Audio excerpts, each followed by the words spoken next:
Miarabantsika tsirairay indray ary andro fahaenina sahady isika ao anatin'ity herinandro fiaraha-mivavaka any vehivavy ity. Tsy natao amin'ny vehivavy irery anefa fa isika tsirairay avy izay manaraka dia natokana ho anao izany afatra izany. Mizotra ao amin'ny mandrakizay izay ilay loha hevitra lehibe izay hiarahantsika ary amin'ity anio ity dia loha hevitra anankiray indray manao hoe ny tavako no andeha. Ny tavako no andeha. Andeha hangataka ny fanan'Andriamanitra isika mba hitarika antsika ao anatin'izany fandinihana ny teniny izany.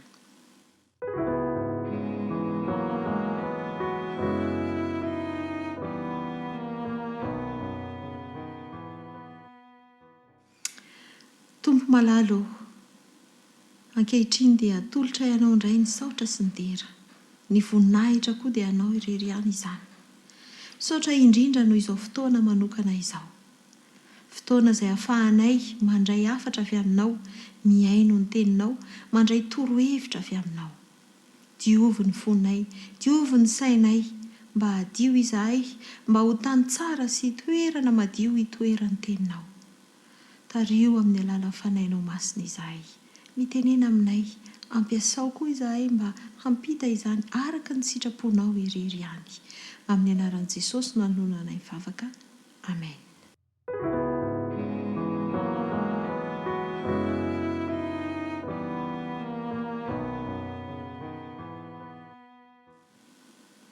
Ny tavako no andeha. Andeha ovakitsika misesy ireto toko sy andiny anankiroa ireto. Ny voalohany dia ny Exodosy toko 7:30, andiny 4:10. Exodosy toko 7:30, andiny 4:10 manao hoe: dia hoy izy, ny tavako no andeha dia hanome anao fitsaharana. Ny toko sy andiny manaraka dia ny Hebreo toko 10, andiny 17. Hebreo toko 10, andiny 17. Aoka ho azontsika mafy ny fanekena ny fanantenana mba tsy hiozongozonany fa mahatoky ilay efa nanao ny teny fikasana. Eto amin'ity dia mizotra ho amin'ny mandrakizay ity dia matetika isika no alaim-panahy ho kivy, ho very fanantenana. Ary anisan'ny olana lehibe mpahazo ny olombelona ny fahakiviana sy ny fahamoizam-po. Misy andalan-teny no soratan'i Paoly ho an'ireo kristianina tamin'izany fotoana izany. Fa kivy izy ireo satria toa taredretra Andriamanitra teo amin'ny valim-bavaka izay nantenainy, teo amin'izay fampanantenana izay niriny omen'Andriamanitra, dia toa ohatrany hoe fahatsapany zareo azy dia ohatrany hoe taraiky be ilay izy, ohatrany maika be mihitsy zareo ahazo an'ilay valim-bavaka. Tsy hoe tsy nino an'Andriamanitra izy, tsy nanana fisalasalanany amin'Andriamanitra velively zareo, fa maika fotsiny izy. Tiany mihitsy raha hiditra an-tsehatra aingan'Andriamanitra eo amin'ny toe-javatra izay iainany. Hoy ny Paoly tamin' zareo ao amin'ny Romanina toko 12, andiny 12, dia hoy izy hoe: mifalia amin'ny fanantenana, miareta amin'ny fahoriana, mahareta amin'ny fivavahana. Romanina toko 12, andiny 12. Misy tantara kely anankiray izay ho resahako amintsika. Indray folak'andro dia nisy lehilahy anankiray niazakazaka tonga teo amin'ny toerana fanaovam-baolina antsoina hoe baseball itony. Dia nanontany an'ilay tovolahy kely teo izy hoe: firy sy firy izao ny baolina? Dia hoy ilay tovolahy kely hoe: 12 sy 8. Ny lozany lavitra be isika. Dia hoy izy ilay rangahy: anaka, inoko fa kivy ianao izao e. Nahoana ny kivy? Hoy ilay tovolahy kely. Fa ahoana ny kivy? Isika aza mbola tsy resy akoriko. Izany ny fanantenana teo amin'ilay tovolahy kely, na dia efa lavitra aza ny elanelana. Ary moa ve tsy lehibe tokoa izany leson'ny fanantenana nomen'ity tovolahy ity izany? Eo amin'ny fiainana andavanandro dia matetika isika no alaim-panahy, hieritreritra fa ny zavatra rehetra dia tokony handeha haingana avokoa. Vetivety foana dia miravoravo tanana isika rehefa tsy tanteraka arak'izay sitrapontsika haingana ny zavatra rehetra. Misy fotoana rehefa mivavaka sy mifady hanina isika dia maniry ny fidiran'Andriamanitra an-tsehatra eo no eo mihitsy. Ary rehefa tsy izay dia indrisy fa kivy isika. Tsy tanteraka arak'izay anantenantsika azy ny fiasan'Andriamanitra ary alaim-panahy ravoravo tanana sy amoy fo mihitsy ary isika. Ny fanantenana dia anisan'ny zavatra lehibe mihitsy sy manan-danja amin'ny fiainantsika kristianina.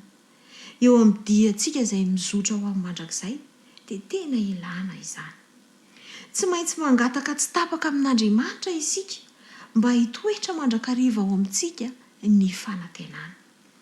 Ilay Andriamanitra ny fanantenana dia vonina hanolotra antsika mandrakariva ary manome antsika izay ilaintsika raha mazoto mangataka isika. Andenga ho jerentsika ny Romanina 5:17 Romanina 5:10 dia ny 17. Ary Andriamanitra ny fanantenanany hanome anareo amin'ny fifaliana sy ny fiadanana rehetra amin'ny finoanareo mba hitombonareo amin'ny fanantenana noho ny herin'ny fanahy masina. Ny fanantenana dia hanampy antsika hiatrika amin'ny tontolo andro, izay tontolo andro vaovao misokatra eo anoloantsika ary manavao antsika izany.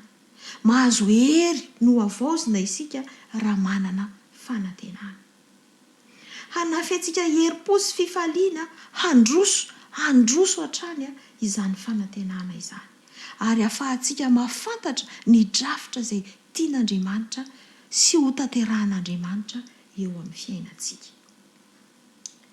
Tsy ho mandrakizay anie ny olana ary tsy mbola tapitra ny lalao fa Andriamanitra manana ny karakarany antsika. Zao no lazainy ao amin'ny tenin'Andriamanitra fa fantatsika ho izy fa ny zavatra rehetra dia miara-miasa hasoa izay tian'Andriamanitra dia izay vao antso araka ny fikasany rahateo. Aoka ho azontsika mandrakariva ny fanantenana. Mbola tsy vita ny lalao. Aza manaiky ho resy, aza manaiky ravoravo tanana raha mbola tsy vita ny lalao. Satria Andriamanitra dia niteny fa ombanao aho. Izay ny tenenin'Andriamanitra. Raha hijery ny momba ny Mosesy isika dia tsy mora ho azy mihitsy nitarika ny zanak'Israely niala tao Egipta ho any amin'ilay tany nampanantenana.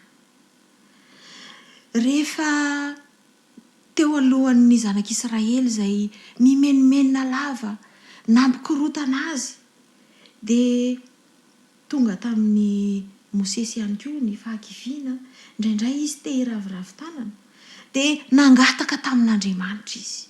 Niantoraka tamin'Andriamanitra izy mba hanoro lalana azy. Dia namaly ny fangatahany avy hatrany Andriamanitra ary Andriamanitra izay vonona mandrakariva ny hanome. Dia izao no nataon'Andriamanitra. Araka ilay novakiantsika teny ambony ny Exodosy 7:3-4 dia manao hoe ny tavako no handeha dia hanome fitsaharana aho. Izay no navalin'Andriamanitra rehefa tonga teo amin'ny fahasahiranana i Mosesy, teo amin'ny olana izay natrehany niaraka tamin'ireto zanak'Israely ireto. Nanolotra zavatra tsara mihoatra noho izay nangatahany ary Andriamanitra, mihoatra noho ireo torohevitra izay nomen'Andriamanitra, dia nampananteny izy fa izy mihitsy no hiaraka. Izy mihitsy no hitarika. Izao no voalazan'ny Exodosy 7:20, andininy 1:20. Exodosy 7:20 dia ny 1:20. Ary Jehovah nandeha teo anoloany tamin'ny andro rahona raha atoandro hitaridalana azy, ary tamin'ny andro hafa no ny alina ho fanazavana ho azy handehanany andro aman'alina. Jehovah mihitsy no niaraka tamin'ireto zanak'Israely, niaraka tamin'i Mosesy. Misy zavatra lehibe anankiroa ho jerentsika ao anatin'io teny io. Ny voalohany dia hoe miara-dia amintsika Andriamanitra. Miara-dia, miaraka amintsika mandrakariva ny fanatrehan'Andriamanitra. Na manao ahoana ny toerana misy antsika, ny toe-javatra misy antsika, dia momba antsika mandrakariva izy. Izy no mpiara-dia amintsika eo amin'ny dia izay ataontsika ho amin'ny mandrakizay. Izy dia mampanantena antsika fa hanampy antsika sy homba antsika.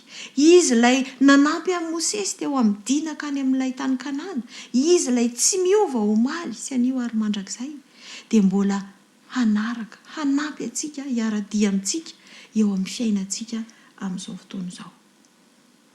Tsy hanovan'Andriamanitra velively ny zava-misy amin'izao. Tsy miova Andriamanitra fa izy ihany ilay niaraka tamin'ny Mosesy dia mbola izy ihany no miaraka amintsika. Mety ho sarotra sy maizina ny fiainantsika. Fantaro fa mahita Andriamanitra ary sanatria aminy raha hiala izy. Izy no mpiara-dia amintsika mahatoky indrindra. Ny zavatra faharoa dia hoe manome fitsaharana ho antsika Andriamanitra. Tsara marihana fa manao fanandramany fitsaharana isika ao anatin'izany. Fitsaharana miaraka amin'Andriamanitra. Hanome anao fitsaharana ao hoy Andriamanitra. Ny fitsaharana izay resahantsika eto dia tsy hoe fitsaharana hoe miala sasatra fa vizaka, na hoe fitsaharana amin'ny hoe isan-kerinandro. Tsy izay. Tsy fitsaharana amin'ny asa na amin'ny ady izay atao, fa izany dia filaminana sy fiarovana izay atolotr'Andriamanitra, vokatry ny fiaraha-mandeha amin'Andriamanitra. Fitsaharana avy amin'ny fifandraisana ety dia ety amin'Andriamanitra izany. Ary maniry ny tarika antsika izy isaky ny dingana tsirairay izay ataontsika amin'ny diantsika. Izao koa nefany, rehefa nandeha tany anefitra ireo zanak'Israely ireo, dia nila nibanjina mandrakariva an'ilay andry afo sy andry rahona izy. Ary nibanjina ihany koa ilay tanjona izay hotratrarina dia ilay tanina mpanantenana. Tian'Andriamanitra raha hibanjina azy mandrakariva isika. Banjina ny Kristy ilay tompontsika. Mibanjina ilay ho avy mandrakizay izay miandry antsika. Izao indrisy anefa fa tsy izay rehetra nivoaka avy tao Egipta dia tonga tany amin'ilay tanina mpanantenana avokoa. Fa ny sasany dia variana tamin'ny olana teo amin'ny fiainana, ny monomonina sy ny raviravin-tanana teo amin'ny zavatra rehetra izay hita ny teny an-dalana teny. Fa izay nibanjina hatramin'ny farany kosa dia tafita izy. Tsy nandeha tamin'ny mpibanjinana ilay tany vaovao fotsiny izy ireo, fa nibanjina n'Andriamanitra mihitsy teo amin'ny fiainana. Ho antsika ihany koa, mety ho very mora foana ny fanantenantsika raha esorintsika hiala amin'Andriamanitra ny fibanjinantsika. Raha tsy ataontsika loha laharan'Andriamanitra ary eo anoloantsika mandrakariva, dia ho mora foana ny hahavery antsika eny amin'ny lalana izay izorantsika eo amin'ity fiainana ity, raha andeha hizotra ho amin'ny mandrakizay isika. Ry namako, eo amin'ny mpanohizana ny dia miaraka amin'ny Jesosy ho any amin'ilay mandrakizay, dia aoka isika hiazona mandrakariva ny fanantenana. Aoka ny masontsika tsy hiala amin'ilay Andriamanitra izay tiantsika, ary aoka tsy ho adonontsika na oviana fa miara mandeha amintsika izy. Ny fanatrehany dia hisy fiantraikany eo amin'ny fiainantsika amin'ny fomba manokana. Ahatonga antsika hirehitra, hanao zavatra, hiteny, hanao asa, hanompo ny hafa amin'ny fomba miavaka izany. Andeha handroso tsy amin'ny tahotra isika. Ary aoka ho azontsika mafy ilay fanekena dia ny fanantenana mba tsy hiozongozonany. Fa ahoana hozy izy ny teny? Fa mahatoky ilay efa nanao ny teny fikasana. Mahatoky ilay nanao ny teny fikasana dia ilay Andriamanitra izany. Izy no miteny dia ho toy izany. Andeha ho fikiritsika izany. Andeha hitoetra amin'izany teny izany isika. Hibanjina, tsy hiala amin'Andriamanitra ary hitazona ilay teny fikasana. Tsy fanirianao ve izany? Avy aiza raha ny fanantenanao? Avy amin'Andriamanitra irery ihany. Andeha hoentintsika mivavaka izany.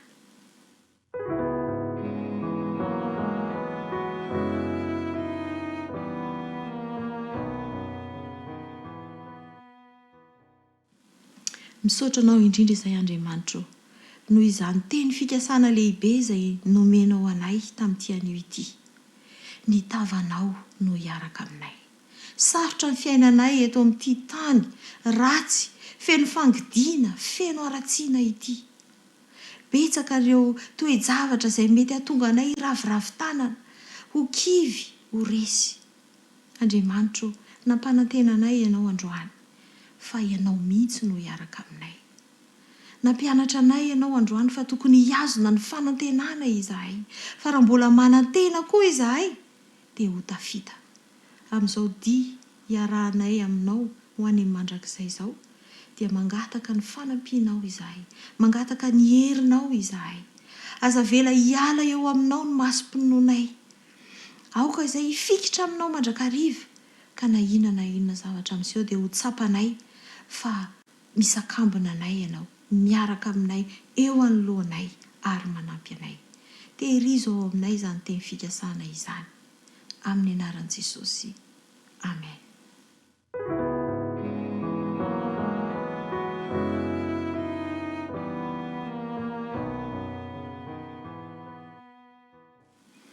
Misaotra an'Andriamanitra lehibe isika noho ny fahavitany izay andro faha-9 izay nitavako no handeha. Mino aho fa nitondra fanantenana, nitondra fampaherezana ary nitarika fanapahan-kevitra vaovao indray izany eo amin'ny fiainantsika.